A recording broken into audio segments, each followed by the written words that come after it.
So hello and welcome guys in my YouTube channel. आज एक और बारी आ चुका हूँ दूसरे पार्ट में। केमिस्ट्री का दूसरा पार्ट है ये। चैप्टर 1 पढ़ा रहा था मैं, ये दूसरा पार्ट है।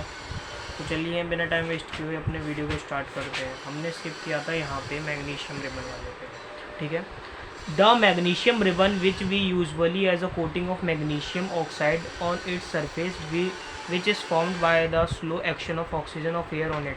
हम मैग्नीशियम रिबन का आमतौर पर यूज़ करते हैं कोटिंग करने के लिए मैग्नीशियम की, जो कि उसके सरफेस पे होता है, ठीक है। So before burning in air, जलाने से पहले हमें मैग्नीशियम रिबन को क्लीन करना है सैंड पेपर से। This is done to remove the protective layer of magnesium oxide. ये इसलिए करना है क्योंकि जो मैग्नीशियम ऑक्साइड का जो प्रोटेक्टिव लेयर होता है उसको हटाने के लिए करते हैं उसके सरफेस से, जो कि मैग्नीशियम रिबन पे होता है, so that it may readily combine with the oxygen of air on heating. फिर ये बहुत अच्छे से कंबाइन हो जाएगा ऑक्सीजन में जब वो एयर में जाएगा। Another point to be noted is that the dazzling very bright white light giving out during the burning of magnesium ribbon is harmful to the eyes। Another point note करने की ज़रूरत है आपको कि उससे ना एक डेजलिंग वाइट लाइट निकलती है जब वो जलता है, तो ये हमारे आंखों के लिए बहुत नुकसानदायक होता है। So the magnesium ribbon should be burn by keeping it as far as possible from eyes. हमें उससे दूर रहकर ही, मतलब आंखों को अपना दूर रखना चाहिए उससे। We can perform the chemical reaction involve in the burning of magnesium ribbon as follows, ठीक है। Take about 2 centimeter long magnesium ribbon and clean it by rubbing it with sandpaper. Surface it with sandpaper. हमें क्या करना है, 2 centimetre लंबी magnesium ribbon लेनी है और उसको क्लीन करना है सैंड पेपर से, उसके सरफेस को। Hold the magnesium ribbon with a pair of tongs at one end heat its other end over a burner. फिर हमें उसको पेयर ऑफ टंग से पकड़ना है, जो कि होता है ऐसे लेबोरेटरी में आपको मिल जाता है। ये देख लीजिए, ऐसे होता है, लेबोरेटरी में आपको मिल जाएगा ये। और उसको दोनों की तरफ से पकड़ना है, ठीक है। फिर उसके बाद क्या करना है, देखिए, the magnesium ribbon starts burning with a dazzling white flame. फिर मैग्नीशियम रिबन जो होगा वो जलना चालू हो जाएगा डार्क डेजलिंग वाइट फ्लेम के साथ। Hold the burning magnesium ribbon over a glass watch glass so that the magnesium oxide powder being formed collects in the watch glass. हमें क्या करना है, फिर उसको पकड़ने के बाद वॉच ग्लास पे लेना है और उसको हमें देखना है। सी इन फिगर 2 में देखिए लिखा हुआ है ना ये, ठीक है। फिर उसके बाद लिखते हैं, दूसरा देखते हैं हम लोग। It is not that chemical reaction can be carried out only in a science laboratory. A large number of chemical reaction keep on occurring in daily life. ये सिर्फ साइंस लेबोरेटरी में नहीं होता, हम अपने डेली के लाइफ में भी देखते हैं कि ऐसे ऐसे बहुत ज़्यादा ही रिएक्शंस होते हैं हमारे डेली के लाइफ में। जैसे कि souring of milk, when milk का जो फट जाना होता है, जो फट जाता है जब हम लोग बाहर रहने देते हैं समर में, जब हम दूध को बाहर रहने देते हैं तो हमारा जो होता है मिल्क फट जाता है, वो भी एक केमिकल चेंज है। फॉर्मेशन ऑफ कर्ड का बनना, मिल्क से कर्ड का बनना, कुकिंग ऑफ फूड, पकना फूड का, digestion of food in our body, पचना फूड का हमारी बॉडी में, प्रोसेस ऑफ रेस्पिरेशन करना, fermentation of grapes, rusting of iron when left expose to humid atmosphere, burning of fuels का जलना, लाइक फूड कॉल्फिट्रोल्स are all chemical changes which involve chemical reaction. ये सारे केमिकल चेंजेस हैं जिसमें कि केमिकल रिएक्शन भी होते हैं। In all these cases, the nature and identity of the initial substance changes because of the chemical reaction which takes place in it। ये जितने भी हमने केस पढ़े हैं अभी, ये नेचर में होते हैं और जो कि ये केमिकल रिएक्शन में माने जाते हैं, हमारे नेचर में रहते हैं नेचुरली, बिल्कुल। An important question now arises, how do we come to know that a chemical reaction has taken place? कैसे taken place लेता है chemical reaction?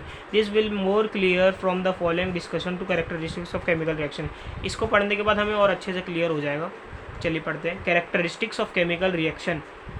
In a chemical reaction, the substance known as reactants are converted into new substance called products। हमें पता है कि chemical reaction में reactants होता है जो कि न्यू सब्सटेंस बनता है, तो फिर वो प्रोडक्ट के फॉर्म में होता है। The conversion of reactants into products in a chemical reaction is often accompanied by some features which can be observed easily. Reactant से प्रोडक्ट में बदलना केमिकल रिएक्शन में अक्सर जो होता है उसके बहुत सारे फीचर्स होते हैं जो हम डेली लाइफ में देखते हैं, ठीक है। कुछ फीचर्स हैं, द इजली ऑब्जर्वेबल फीचर्स और changes which take place as a result of chemical reaction are known as characteristics of chemical reactions. हम लोग देखेंगे इसके क्या से कौन कौन से कैरेक्टरिस्टिक्स होते हैं। पहला है इवोल्यूशन ऑफ अ गैस, दूसरा है फॉर्मेशन ऑफ प्रेसिपिटेट, प्रेसिपिटेट का बनना, फॉर्म करना, चेंज इन कलर, कलर में चेंजेस आना, change in temperature, change in state. Any one of this general characteristics can tell us whether a chemical reaction has taken place और not. For example if mixing of two substances. पहले हम चलिए evolution of gas पढ़ते हैं, ऐसी जो main point होता है उसको डिस्कस ज़्यादा अच्छा रहता करने में, ठीक है गाइस। चलिए पढ़ते हैं इवोल्यूशन ऑफ गैस, ठीक है। Some chemical reactions are characterized by the evolution of gas. कुछ केमिकल रिएक्शन ऐसे होते हैं जिनको हम इवोल्यूशन ऑफ गैस से जानते हैं, कुछ उनके गुण होते हैं। For example when zinc granules react with dilute sulphuric acid. जब हम जिंक ग्रैन्युअल्स को डाइल्यूट सल्फ्यूरिक एसिड के साथ रिएक्ट कराएंगे तो then bubble of hydrogen gas are produce. फिर उसके बाद क्या होगा कि जो उसका बबल होता है हाइड्रोजन गैस का वो निकलेगा, प्रोड्यूस होगा, बनेगा। So the chemical reaction between zinc and dilute sulfuric acid is characterized by the evolution of hydrogen gas. जब इसलिए the chemical reaction between zinc and dilute sulfuric acid is characterized by the evolution of hydrogen gas. तो chemical reaction होगा zinc और dilute sulphuric acid में, तो हम उसको बोल सकते हैं उसमें इवोल्यूशन ऑफ गैस हो रहा है, निकल रहा है, इवोल्यूशन हो रहा है। Please note that we can also use dilute hydrochloric acid. हम लोग डाइल्यूट हाइड्रोक्लोरिक एसिड भी यूज़ कर सकते हैं। हम लोग कर रहे थे डाइल्यूट सल्फ्यूरिक एसिड, तो हम उसके अलावा डाइल्यूट हाइड्रोक्लोरिक एसिड भी यूज़ करते हैं in place of dilute sulphuric acid. Dilute sulphuric acid के उस पर हम हाइड्रोक्लोरिक एसिड भी यूज़ कर सकते हैं। In this reaction we can perform this reaction in the laboratory as follows. हम अपने लेबोरेटरी में जो साइंस लैब होते हैं हमारे स्कूल में, उसको हम कैसे कर सकते हैं, चलिए देखते हैं, ठीक है। Take some zinc granules in a conical flask और अ टेस्ट ट्यूब। हमें थोड़े से जिंक ग्रैनुअल्स लेने हैं इस टेस्ट ट्यूब में, जो कि लैब में आपको आराम से मिल जाता है, बिल्कुल ठीक है। फिर उसके बाद add dilute sulphuric acid over ए जिंक ग्रैनुअल्स। जिंक ग्रैनुअल्स के ऊपर हमें डाइल्यूट सल्फ्यूरिक ऐड करना है, डालना है। We will see the bubbles of hydrogen gas being formed around zinc granules. फिर हम लोग देखेंगे कि बबल्स जो है होते हैं हाइड्रोजन गैस से, वो प्रोड्यूस हो रहे हैं जिंक ग्रैनुअल से, ठीक है। देखिए जैसे कि जिंक ग्रैनुअल्स है नीचे और उसके ऊपर ना बबल्स हैं, ये किसकी वजह से हो रहे हैं, डाइल्यूट सल्फ्यूरिक एसिड उसके ऊपर डाल दिया तो इसलिए इसमें बबल बन रहे हैं। If we touch the conical flask with our hand we will find that it somewhat hot. फिर हम लोग जब कॉनिकल फ्लैश को इसको जब टच करेंगे तो हमें थोड़ा सा गर्म लगेगा। सो अ चेंज इन टेम्परेचर, इसमें चेंज इन टेम्परेचर का भी एग्जाम्पल है। अगर आप ये क्वेश्चन में पूछा गया give example of change in temperature, तो आप ये वाला भी लिख सकते हैं। The reaction between zinc and dilute sulphuric acid is characterized by the temperature of, लिखा हुआ है चेंज इन टेम्परेचर, हम लिख सकते हैं, कोई मार्क्स नहीं काटेगा क्योंकि ये इसमें टेम्परेचर भी चेंज हो रहा है। राइज इन टेम्परेचर, इसमें क्या हो रहा है कि राइज हो रहा है। तो एक और चीज़ होती है इसमें कि जब टेम्परेचर बढ़ता है तो हमें एक और चीज़ बोलता है कि जब हीट ज़्यादा प्रोड्यूस होगी तो उसको हम एक्सोथर्मिक कहते हैं, जो कि हम आगे पढ़ने वाले हैं, ठीक है। Also occurs in this chemical reaction when magnesium reacts with a dilute acid. जब हम मैग्नीशियम को रिएक्ट कराएंगे डाइल्यूट एसिड के साथ तो even then hydrogen gas is evolve. उसके बाद क्या होता है, इसको पढ़ लेते हैं पहले। लाइक डाइल्यूट हाइड्रोक्लोरिक एसिड और डाइल्यूट सल्फ्यूरिक एसिड। जैसे कि डाइल्यूट हाइड्रोक्लोरिक एसिड है तो वो हाइड्रोजन गैस को इवॉल्व करेगा, निकालेगा, ठीक है। Let us another example of chemical reaction in which gas is evolve, जिसमें कि गैस निकलता है। When dilute hydrochloric acid is poured over a sodium carbonate. Dilute hydrochloric acid को हम सोडियम कार्बोनेट के ऊपर डालेंगे तो हमें क्या मिलेगा, then carbon dioxide gas is evolve. तो उससे क्या होगा, कार्बन डाइऑक्साइड गैस होगा जो निकलेगा, ठीक है। So the chemical reaction between sodium carbonate, तो हम केमिकल रिएक्शन करेंगे सोडियम कार्बोनेट और डाइल्यूट हाइड्रोक्लोरिक के बीच में, तो हमें मिलेगा evolution of carbon dioxide gas. तो हमें कार्बन डाइऑक्साइड गैस निकलता हुआ दिखेगा, ठीक है। अब आगे करते हैं। Before we go further we should know the meaning of the term precipitate. हम पहले के उस पर जाएँ तो हमें पता होगा कि प्रेसिपिटेट क्या होता है। अब precipitate is a solid product. Precipitate जो है एक सॉलिड प्रोडक्ट है which separates out the solution during chemical reaction, जो कि क्या करता है, सॉल्यूशन को सेपरेट कर देता है और जो सॉलिड होता है उसको अलग कर देता है। A precipitate can be formed by the mixing of aqueous solution. Aqueous solution कहते हैं वाटर सोल्यूशन को, जैसे कि पानी हो गया तो वो एक्यूएस आता है, ठीक है। कोई भी लिक्विड वाली चीज़ को हम वो करने के लिए एक्यू से वो करते हैं, जो हम आगे पढ़ने वाले हैं, ठीक है। Of reactants when one of the product is insoluble in water, ठीक है, एक इनसॉल्यूबल होता है प्रोडक्ट वाटर में। A precipitate can also be formed by passing a gas into an aqueous solution of a substance। हम precipitate को उससे भी जान सकते हैं, निकाल सकते हैं, गैस का जाना एक्वेस सोल्यूशन से substance, like passing carbon dioxide into lime water. Carbon dioxide को हम लाइम वाटर से पासिंग करेंगे तो वो प्रेसिपिटेट में आ जाएगा। चलिए पढ़ते हैं फॉर्मेशन ऑफ अ प्रेसिपिटेट कैसे होता है।